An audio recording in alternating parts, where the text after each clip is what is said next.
সবর বাংলা জানেন তো কি? ধৈর্য।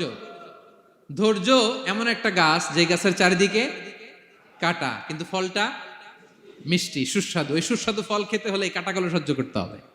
ধৈর্য। ছোট্ট ছেলে মেয়েদেরকে ননির পুতুল করে গড়ে তুলবেন না, খবরদার। ওদেরকে কষ্ট সহিষ্ণু করে গড়ে তুলবেন। আপনি থাকতেই কষ্ট করা শিখান, তার জীবনটা স্মুথ হবে, তার ক্যারিয়ারটা ব্রাইট হবে, তার ভবিষ্যৎটা সুন্দর হবে। ছেলে মেয়েরা কিছু চাইলেই সাথে সাথে দিবেন না। অনেক বাবা মা আছে এত আদর করে, এত বেশি আহ্লাদ করে, যা চায় তাই দেয়, পরে হিতে বিপরীত হয়, ঠিক কিনা?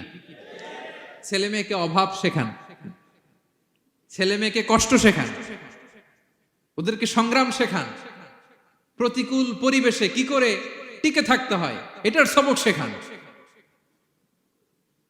সেদিন লোকমান তাই করলেন, ছেলের সবর শিখাইলেন যে বাবা ধৈর্য ধারণ করো, আতঙ্কিত হবা না।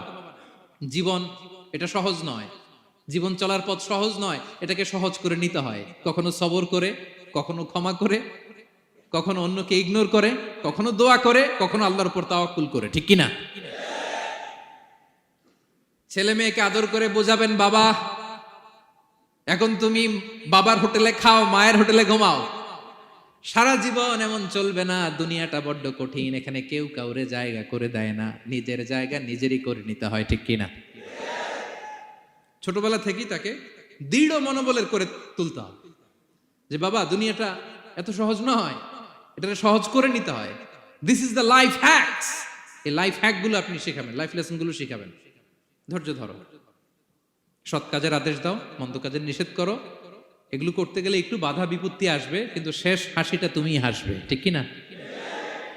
বিজয় তোমারই হবে। কি বলেন? সময়ই কথা বলে, সময়ই কথা বলে। বিপদে ধৈর্য ধরো। বিশ্বনবী আল্লাহ বললেন, ওয়াসবির